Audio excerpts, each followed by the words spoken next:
The dust of Mount Gilboa settles, but not in peace.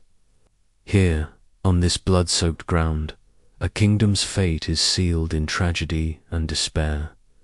The sun dips low, casting long, mournful shadows over a scene of utter defeat. The air, thick with the smell of iron and earth, carries the last gasps of a once mighty army. This is the end of an era. This is the final, desperate stand of King Saul. Look around. The ground is littered with the bodies of Israel's finest warriors. Their shields, once gleaming in the sun, are now scattered and broken, symbols of a shattered hope. The Philistine victory is complete. Their arrows, like a deadly rain, have found their marks, felling the brave and the noble alike. And there, among the fallen, lie the princes of Israel. Jonathan, the valiant son, whose friendship with David became a legend.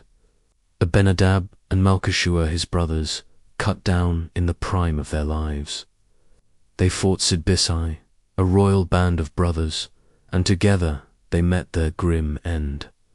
Their dreams of future glory, of carrying their father's legacy, have vanished into the twilight. But the archers, relentless and cruel, have their eyes on a greater prize.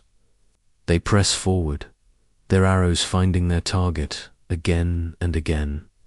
King Saul, the first king of Israel, the anointed one, is gravely wounded. Each arrow that strikes him is not just a piece of sharpened wood and feather. It's a piercing reminder of his failures, of a kingdom slipping through his fingers, of a divine favor long lost. He stumbles, his breath coming in ragged gasps. The pain is immense, but it's the agony of impending capture that tortures him most. The thought of being a spectacle for his enemies, of being paraded and mocked by the uncircumcised Philistines, is a fate worse than death itself. He is a king, and he will not suffer such humiliation. His eyes scan the battlefield for a friendly face, a loyal soldier to grant him a final request. He spots his armor-bearer, a young man who has served him faithfully. "Draw your sword," Saul commands, his voice weak but firm, "and thrust me through with it, lest these Philistines come and thrust me through and abuse me." But the armor-bearer freezes. He is terrified. To raise a hand against the Lord's anointed, even by the king's own command, is an unthinkable act. He cannot bring himself to do it.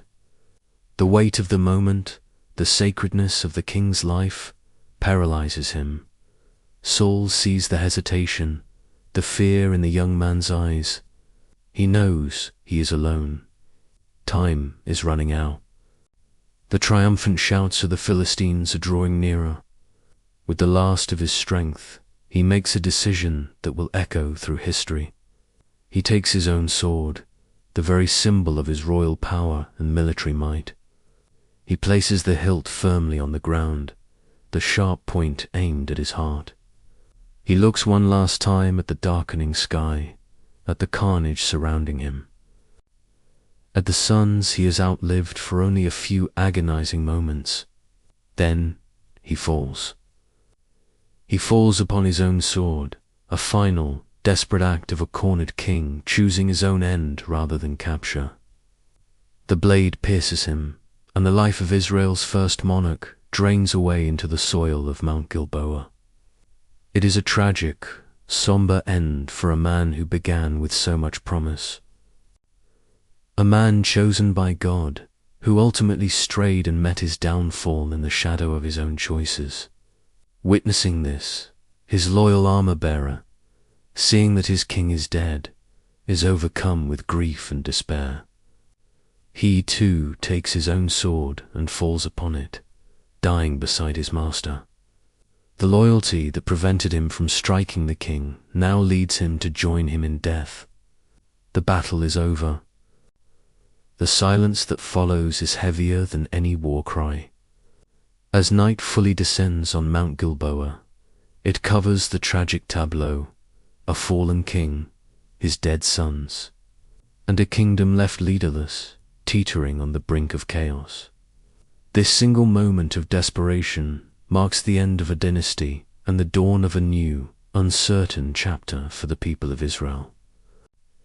The story of Saul is a powerful and somber reminder of how pride, disobedience, and fear can lead even the mightiest to a devastating end.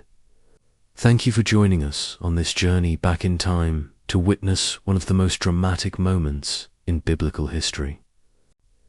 If you found this story compelling and want to explore more epic tales from the past, please hit that subscribe button and turn on notifications. We have many more stories to share. Until next time, stay curious